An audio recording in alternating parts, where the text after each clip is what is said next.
வணக்கம் நண்பர்களே. கொங்கு மண்டலத்தை தன்னுடைய கட்டுப்பாட்டை வச்சிருக்கிறாரு விஜய். அப்படிதான் இன்னைக்கு தெரிஞ்சது. ஏற்கனவே நாகப்பட்டினம், திருச்சி போன்ற இடங்கள் எல்லாம் தன்னுடைய மாயாஜாலத்தை காட்டின விஜய் கொங்கு மண்டலத்துல தன்னுடைய பவர் என்ன அப்படிங்கறத காமிச்சாரு. நாமக்கலுக்குள்ள அவர் நுழையவே முடியல. அந்த அளவுக்கு பெரிய அளவுக்கு கூட்டம், வண்டியிலேயே வர்றாங்க, வண்டி கூடவே வர்றாங்க. அந்த அளவுக்கு ஒரு பெரிய மயக்கம் அவருக்கு இருக்கு. என்னங்க ஒரு நடிகருக்கு இது கூட இருக்காதா அப்படின்னு நிறைய பேர் சொல்லலாம். நடிகராக இருந்தாலும் அரசியலுக்கு வந்து விட்டார். மக்கள் அரசியல் புரிதல் கொண்டவர்கள் தான். பல்வேறு விதமான அரசியல் முடிவுகளை நம்முடைய மக்கள் தான் மாற்றி எழுதியிருக்கிறார்கள். அவர்கள் விஜய் பக்கம் இன்று நிற்கிறார்கள். கொங்கு மண்டலம் சாதாரண இடமாக மிகப்பெரிய அளவுக்கான அரசியல் முக்கியத்துவம் வாய்ந்த இடம். அந்த மண்டலத்துல பல முக்கியமான தலைவர்கள் வந்திருக்காங்க. ஏன் நம்முடைய முன்னாள் முதலமைச்சர் எடப்பாடி பழனிசாமி அந்த மண்டலத்தை சேர்ந்தவர் தான். கொங்கு மண்டலம் அதிமுகவினுடைய ஒரு கோட்டை அப்படின்னு நிச்சயமா சொல்ல முடியும். அங்கு திமுகவும் கணிசமான வெற்றிகளை பெற்றிருக்கு, இல்லைன்னு சொல்ல முடியாது. ஆகவே ரெண்டு கட்சிகளுமே ரொம்ப பலமா இருக்கிற கொங்கு மண்டலத்துல விஜய் பிரச்சாரம் போனாரு. சாதாரணமா போனாரு, பேச்ச ஆரம்பிச்சாரு. பேச்சோட தொடக்கத்துல கொஞ்சம் அப்படியே வழுக்கல் இருந்தது, நான் குடறல் இருந்துச்சு, மைக்கு சரியா செட் ஆகலைங்க, அதாங்க ஃப்ளோ வர்றதுக்கு டைம் ஆச்சு அப்படின்னு விஜய் கொஞ்ச நேரம் கழிச்சு விளக்கமும் கொடுத்தாரு. அந்த அளவுக்கு கான்சியஸா இருக்கிற ஒரு கலைஞனாகவும் அரசியல் தலைவராகவும் இருக்காரு. ரொம்ப கடுமையான, ரொம்ப அழகான தமிழ் பேசுறாரு. நல்ல தமிழ் பேசுற தலைவரா அவர் நிச்சயமா இருக்கிறாரு.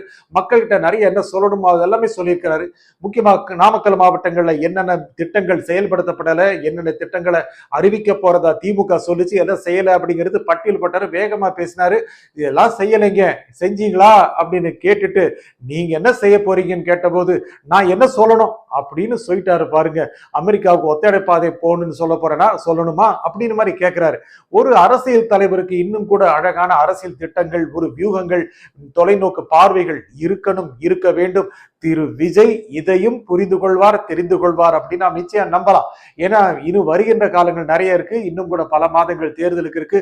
அவர் போற இடங்கள் எல்லாம் என்ன விதமான திட்டங்களை அவர் செயல்படுத்த போறாரு அப்படின்னு அவருக்கும் தெரியணும். அவருக்கு பின்னால் இருக்கிறவங்களுக்கு தெரியணும். அவருக்கு எழுதி கொடுக்குறாங்களே அவங்களுக்கு தெரியணும். ஏன்னா மக்கள் நிறைய எதிர்பார்ப்போட விஜய் எதிர்பார்க்கிறாங்க. விஜய் ரொம்ப செய்ய போறாரு அப்படின்னு பாக்குறாங்க. நேரடியா கேட்கிறாரு, அடுத்த தேர்தலில் யார் யாருக்கு போட்டி அப்படின்னு, திமுகவா தாவேகாவான்னு கேட்டா நேரடியா மக்கள் அப்படி பதில் சொல்றாங்க. அந்த அளவுக்கு ஒரு கிரேஸ் இருக்கு, அந்த அளவுக்கு ஒரு மயக்கம் இருக்கு. அவர் பின்னால் அரசியல் திறனும்ங்கிற ஒரு சமிங்கை இதன் மூலம் தெரிஞ்சிருக்கு.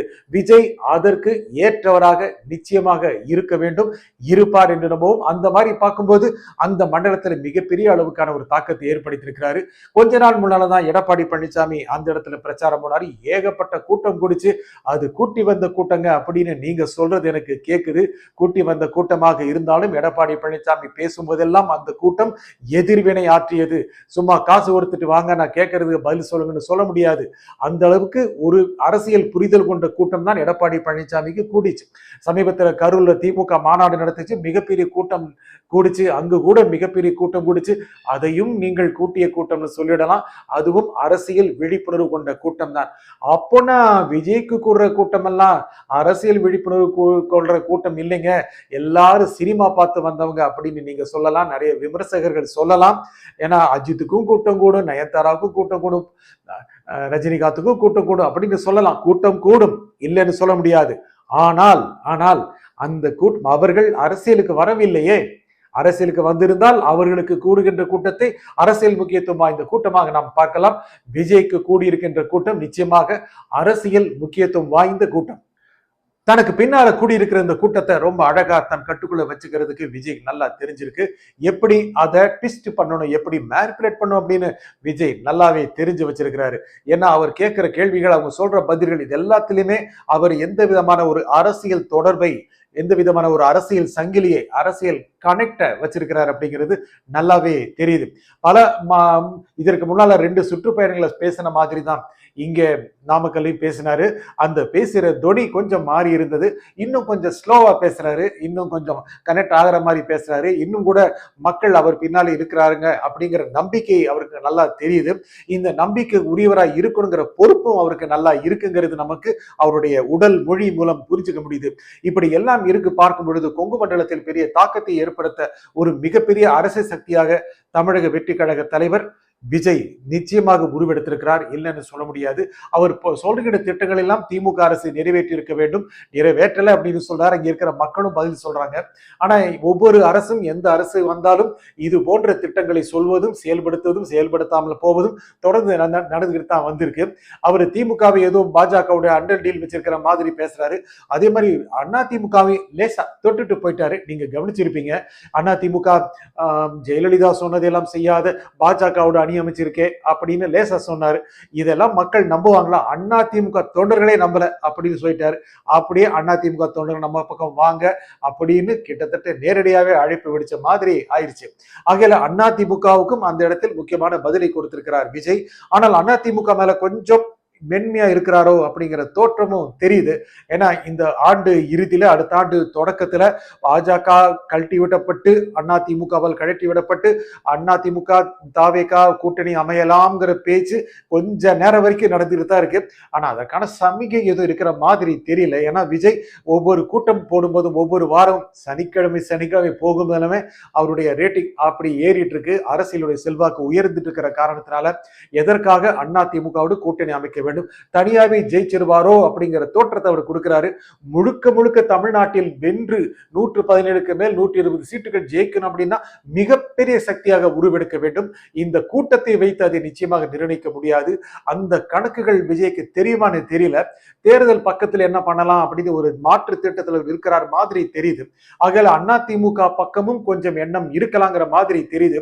திமுக தான் முதல் எதிரிங்கிற சொல்ற வகையில அதிமுக வர வேண்டாம்ங்கிறது நேரடியா சொல்லலையே.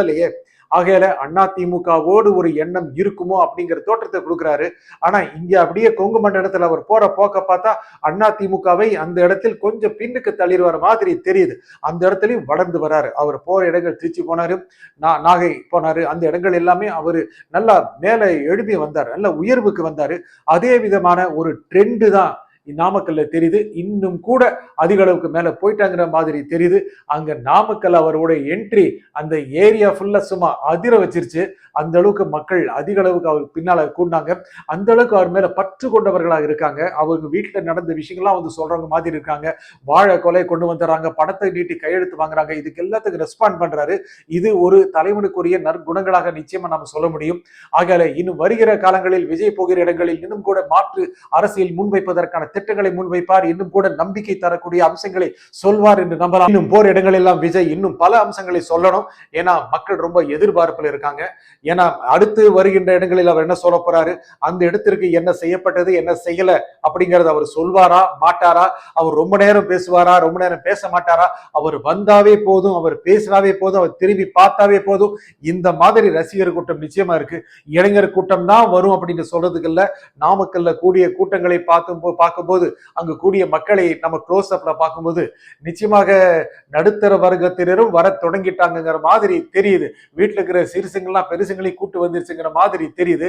அந்த அளவுக்கான ஒரு மயக்கத்தை இளைஞர்களிடத்திலிருந்து நடுத்தர வயதினருக்கும் அவர் பரப்புகிறாங்கிற மாதிரி தெரியுது. இந்த ஒரு அதிர்வலை தொடர்ந்தா விஜய் அடுத்த சில மாதங்களில் மிகப்பெரிய சக்தியாக இருப்பார். வெறும் பேப்பரில் மட்டுமல்ல, பிராக்டிகலா ஆகக்கூடிய வாய்ப்பு இருக்கு. அந்த அளவுக்கான ஒரு அரசியல் கட்டமைப்பை உருவாக்க வேண்டும். இன்னும் கூட மிகப்பெரிய அரசியல் கட்டமைப்பு இல்லைங்கிற மாதிரி தெரியுது. இருந்தாலும் ஒரு அலையடித்தால் யார் வேண்டுமானாலும் அரசியல் உயர்வுக்கு வரலாம். விஜய் மட்டும் அதில் விதிவிலக்காக இருக்க போகிறாரா என்ன? அவருக்கும் அந்த அலை சாத்தியமான வெற்றிகளை கொடுக்க வாய்ப்பு இருக்கிறது. நன்றி, வணக்கம்.